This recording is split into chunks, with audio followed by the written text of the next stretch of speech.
पाकिस्तान को एटमी कुव्वत बनाने में जिसने पहली ईंट की बुनियाद रखी थी उसको फांसी लगा दिया गया। वो डॉक्टर अब्दुल कदीर जो दूसरे मुल्क से हमारे मुल्क में आए और इन्होंने एटम बम बनाया, और वो डॉक्टर अब्दुल कदीर वो घर के अंदर कैद होकर रह गए। वो शख्स जिसने दुनिया को दिखाया कि पाकिस्तान एक एटमी ताकत है, वो आज परदेश में बैठा है।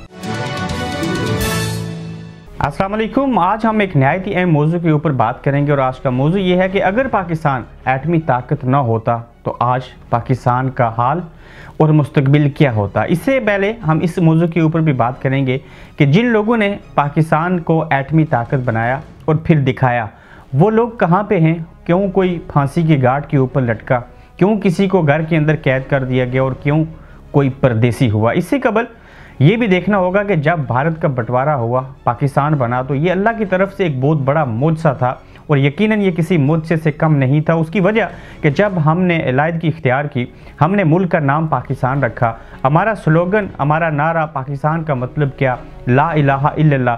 जब ये सारी चीज़ें देखी और फिर उस मुल्क के अवाम को देखा जो बड़े जफाकश, अपने मुल्क के साथ प्यार, मोहब्बत और इश्क करने वाले, फिर हमारे पास दुनिया की एक बहादुर और बेहतरीन फ़ौज, जब इस तरह की चीज़ों को देखते हैं तो रियासत मदीना के बाद मुझे या हम सब लोगों को ये ज़रूर एहसास होता है कि यकीनन इस मुल्क के बनने में अल्लाह की रज़ा शामिल है। उसकी मर्ज़ी के बगैर तो वैसे भी दुनिया में कुछ नहीं होता, लेकिन ये अल्लाह ताला का एक खुसूसी करम ना सिर्फ पाकिस्तानी अवाम के लिए बल्कि ये पूरी दुनिया के मुसलमानों के लिए एक अहम किला है जिसको मजबूत और जिसको बाकी कायम और दायम रहना चाहिए। इंशाल्लाह ता क़यामत रहेगा।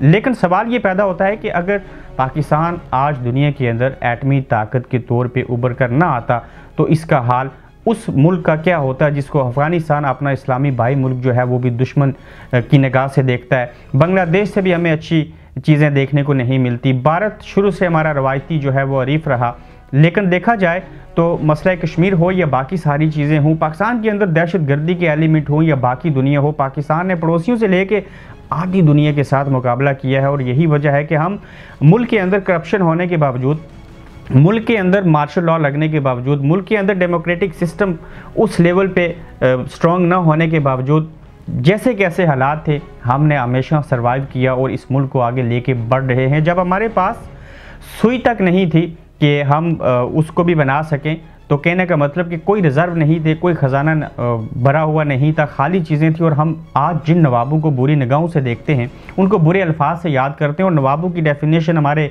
जहनों में, हमारे दिलों के ऊपर उसने मुख्तलिफ़ तरह के नक्श छोड़े हैं। मगर वो नवाब, किस नवाब की बात करूं कि जब कायद-ए-आज़म मोहम्मद अली जिन्ना जो थे, उन्होंने जब अपील की तो इन्हीं नवाबों ने, जब हमारे पास बैरूनी दुनिया से लोग दौरा करने आते थे तो ये सोने के बर्तन बेचते थे, उनमें खाना खाएंगे, उनकी इज़्ज़त और उनकी तवाज़ा की जाएगी। वही सोने के बर्तन और वही ज़हायर जो उनके पास थे, सोना जेवरात, उन्होंने कौमी ख़जाने में डोनेट किए और मुल्क की हालत को बेहतर करने में अपना किरदार अदा किया। देखा जाए तो पाकिस्तान को एटमी ताकत बनाने में एक जुमला बड़ा मशहूर हुआ पूरी दुनिया के अंदर और बड़े दबंग किस्म के सियासतदान थे पाकिस्तान की तारीख में गुजरे, जो बरतानिया से पढ़ के गए, जुल्फ़िकार अली भुट्टो शहीद।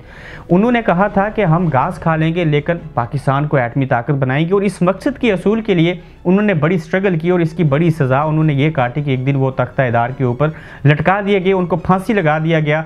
आज वो शख्स जो पाकिस्तान को एटमी कुव्वत बनाने में जिसका एक बहुत बड़ा किरदार है, जिसने पहली ईंट की बुनियाद रखी थी, उसको फांसी लगा दिया गया। वो डॉक्टर अब्दुल कदीर जो दूसरे मुल्क से हमारे मुल्क में आए और इन्होंने एटम बम बनाया, और एक पूरा टीम वर्क होता है। वो डॉक्टर अब्दुल कदीर देख लें कि उनका हाफजा जवाब दे गया, वो घर के अंदर कैद होकर रह गए। कभी कभार हम उनको देखने को वो हमें मिलते हैं, लेकिन उन हीरोज़ के साथ हम लोगों ने, हमारे इदारों ने, हमारे बड़ों ने वो उनको मकाम नहीं दिया जो कि उनको देना चाहिए था। तीसरा, सब कुछ हमारे पास मौजूद था जब अमेरिका की तरफ से भारत ने एटमी धमाके किए और उसके बाद बिल क्लिंटन की तरफ से बहुत प्रेशराइज़ किया गया उस वक्त के प्राइम मिनिस्टर नवाज शरीफ साहब को कि आप ये काम नहीं करेंगे। फ़ोन कॉल आई, उन्होंने रिफ्यूज़ किया। जैसे कैसे हालात थे, यानी कि बेइंतहा मुखालफतों के बावजूद उस वक्त के वज़ीर-ए-आज़म नवाज शरीफ साहब ने चाही के मकाम के ऊपर एटमी धमाके करके दुनिया के प्रेशर से बाहर निकल के दुनिया को दिखाया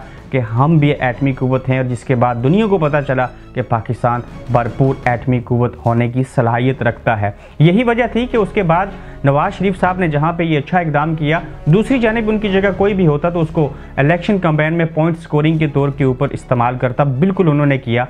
आज देखा जाए तो उनके खिलाफ केसेस बने, अदालतों में ट्रायल हुआ। हम कैसे मान लें कि वो केसेस जो थे वो सच्चे नहीं थे या वो झूठे थे? इसके ऊपर कभी कोई कुछ नहीं कह सकेगा। उसकी रीज़न क्या वो केसेस उनको मुल्क से भगाने के लिए किए गए थे, क्या उनको सियासत से आउट करने के लिए किए गए थे, या कि वो एक सच्चाई थी? अगर सच्चाई थी तो वो जेल में क्यों नहीं है? अगर नहीं थी तो डेफिनेटली उसी वजह से वो बाहर हैं। लेकिन वो शख्स जिसने दुनिया को दिखाया कि पाकिस्तान एक एटमी ताकत है, वो आज परदेश में बैठा है। मुझे नहीं लगता बीमारी हो या जैसे कैसे हालात हों तो वो अपने वतन वापस जा सकेंगे। ये हमारे इनसाइड पॉलिटिक्स की कुछ चीज़ें हैं, लेकिन हमने पाकिस्तान को एटमी कुव्वत बनाने वाले तीनों अफराद को और उसको दिखाने वाले को वो सबक सिखाया जो कि शायद गैर भी न सिखा सकते।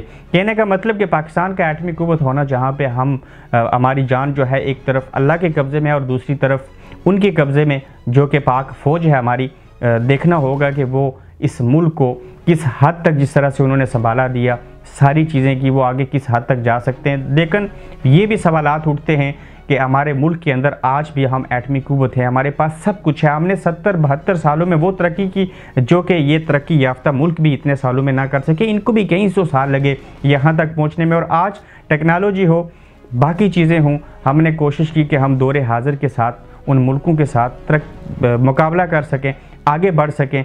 और इस सारे सिनेरियो में अगर हमें नुकसान हुआ, जो आज भी हो रहा है, वो एक नाम है जिसको कश्मीर, सरज़मीन कश्मीर कहते हैं। हम ये सब कुछ रखने के बावजूद भी वो हासिल ना कर सके जो होना चाहिए था। हमारी खारजा पॉलिसी कमज़ोर रही, हमारा पॉलिटिकल जो सिस्टम था वो मैच्योर ना हो सका, हमारा डेमोक्रेटिक सिस्टम उस तरह से परवान ना चढ़ सका ताकि हमारे मुल्क के अंदर खुशहाली और बेहतरी आ सके। हम आम अफराद, आम फ़र्द जो होता है उसको उसके हकूक़ ना दे सके। हम इस्लामी जमहूरिया पाकिस्तान होते हुए अपने मुल्क के अंदर इस्लामी तालीमात का सही से नफाज नहीं कर सके। हमारा तालीमी निज़ाम जो है वो बोसीदा है, हमारी मैशत हमेशा सुकड़ी रहती है, हमारे मुल्क के अंदर से आज तक करप्शन ख़त्म नहीं हो सकी, हमारे सियासतदान आज तक एक दूसरे के साथ प्यार और मोहब्बत से पेश नहीं आ सके। नफ़रत को नफ़रत दर नफ़रत हम इसको परवान चढ़ा चुके हैं। हर तरह की बुराई होने के बावजूद हमारे मुल्क का निज़ाम जो है वो चल रहा है, अल्लाह करे आइंदा भी चलेगा।